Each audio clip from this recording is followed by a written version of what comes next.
Christian teens dating, risky romance or valuable experience. To effectively discuss teen dating, it's essential to first define what dating means. For some, the term has become synonymous with sexual intimacy. Under that definition, no unmarried person, especially a Christian teen, should be dating, as sexual relationships are not appropriate outside of marriage. Here, however, we'll define dating simply as spending time socially with someone of the opposite gender to get to know each other. This kind of dating can range from casual to serious and may lead to romance or simply to friendship. To understand whether dating is wise for Christian teens, it's helpful to consider the purpose of dating. In Western culture, dating is a relatively recent idea that evolved from courtship, a practice aimed at determining compatibility for marriage.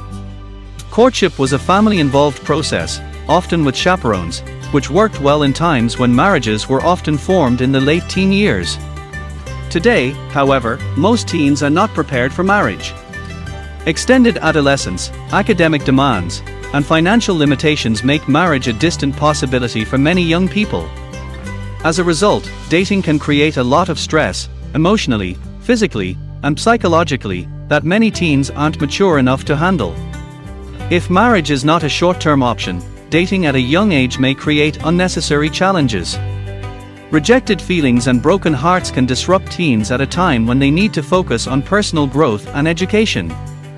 Even if two teens are deeply invested in each other, waiting years for the possibility of marriage can lead to physical temptation and potential heartbreak.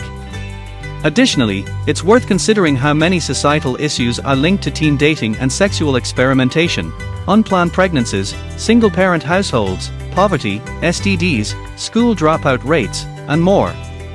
If teens delayed dating until after high school, many of these outcomes could likely be reduced.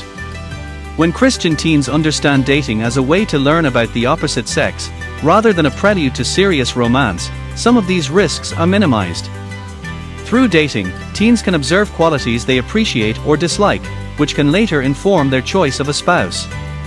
By keeping relationships casual, inviting family involvement, setting limits on physical affection, and being honest with their parents, Christian teens can navigate these years without jeopardizing their well-being.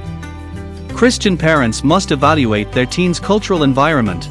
Exposure to adult content is widespread, and peer pressure often conflicts with biblical values. Is it wise to place young teens in the complex situations one-on-one dating creates?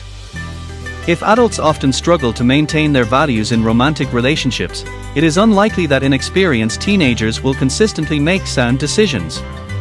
Teens are still growing, and they may not yet have the self-control to avoid compromising situations. As Christians, our values are distinct from the world's, and our choices should reflect that. 1 Peter 2 verse 11.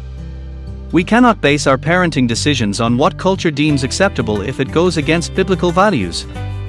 Our children are gifts entrusted to us by God, Psalm 127 verse 3, and we are responsible for instilling His truth, embodying His love, and guiding them away from harm, Ephesians 6 verse 4, Deuteronomy 6 verses 6 to 7.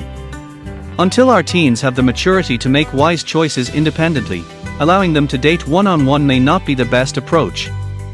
So, is dating wise for Christian teens?